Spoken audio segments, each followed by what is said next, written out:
Pension का मुद्दा पूरे राष्ट्र में राजनीतिक दलों के लिए यक्ष प्रश्न बना हुआ है।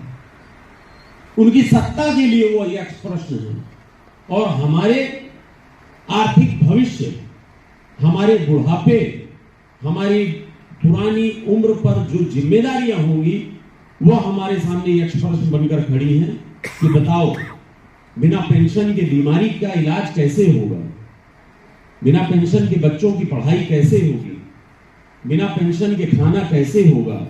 बढ़ती हुई महंगाई के दौर में अगर पेंशन में बढ़ोतरी न हुई तो तुम्हारा गुजारा कैसे होगा। आज की जवानी से कल का बुढ़ापा ये सवाल करता है कि उच्च सदनों में बैठे लोग जो राजनीति के माध्यम से इस देश की सेवा करते हैं, वे किस प्रकार मल्टीपल पेंशन के अधिकारी हैं और इस देश में हम जो उनकी योजनाओं को लागू करते हैं, बिजली का कर्मचारी तारों पर झूल जाया करता है, केवल क्यों? क्योंकि उसे अपने घर की रोटी चलानी है, दूसरे के घर में रोशनी भेजनी है। वह पेंशन का अधिकारी नहीं है। सेना का जवान, अर्धसैनिक बल, पुलिस बल, जिनको भीषण दंगों में ड्यूटी करनी है, रातों दिन ड्यूटी करनी है, वे पेंशन के अधिकारी नहीं है। चिकित्सक पेंशन के अधिकारी नहीं है, कोविड में 24 आवर्स ड्यूटी करी। पैरामेडिकल स्टाफ पेंशन के अधिकारी नहीं है। न्यायिक अधिकारी जो इस देश में न्याय ज्वाला जलाए हुए हैं, आम आदमी का भरोसा कायम किए हुए हैं, वो पेंशन का अधिकारी नहीं है। न्यायिक कर्मचारी पेंशन का अधिकारी नहीं है। आपकी योजनाओं को जमीन तक पहुंचाने वाला, जिनके आधार पर आप खड़े होकर के सदनों में कहते हैं हमने 3 करोड़ मकान बनवा दिए, हमने इतने लोगों को राशन दे दिए, हमने इतनी योजनाएं घर घर पहुंचाई। मैं पूछता हूं उन्हीं सत्ताधीशों से कि ये घर घर पहुंचाई तो किनके कंधों से पहुंचाई, और जिनके कंधों से पहुंचाई कल का बुढ़ापा उनका सुरक्षित क्यों नहीं कर सकते। यदि उनका बुढ़ापा सुरक्षित नहीं हो सकता तो आप इतने विशिष्ट वेतन भोगी होकर के मल्टीपल पेंशन किस अधिकार से लेते हैं।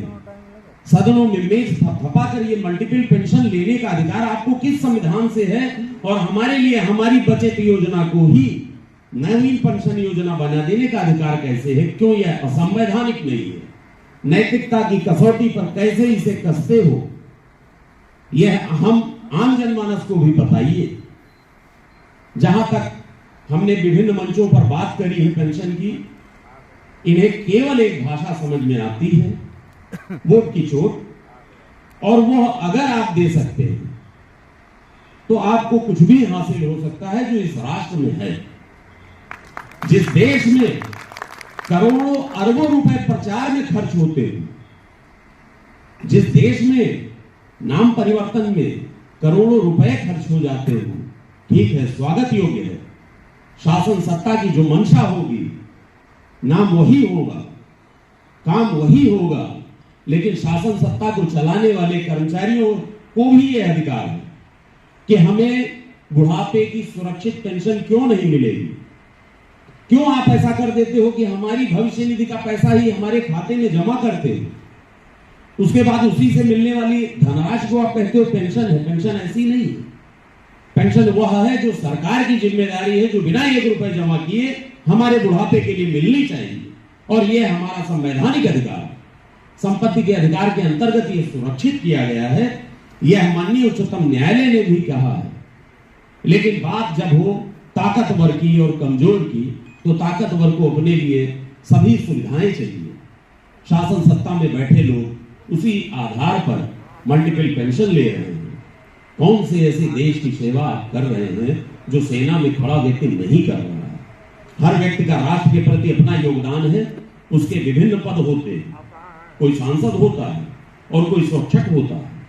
वह देश का स्वच्छक भी इस राष्ट्र की सेवा कर रहा है, क्योंकि अगर वह सुबह नहीं सफाई करेगा तो इस देश में गंदगी होगी, और वह राष्ट्र के हित के लिए नहीं होगा, क्योंकि नागरिकों का स्वास्थ्य खराब होगा। बिजली विभाग में बैठा कर्मचारी अगर माननीय मुख्यमंत्री जी के एक आदेश से कि दीपावली पर बिजली नहीं कटेगी, वो अपने त्योहार छोड़ करके पूरी रात ड्यूटी कर रहा है, तो वह भी पेंशन का अधिकारी है। पेंशन के लिए हम सबको खड़ा होना है, और इसलिए हमें साझा मंच की आवश्यकता है।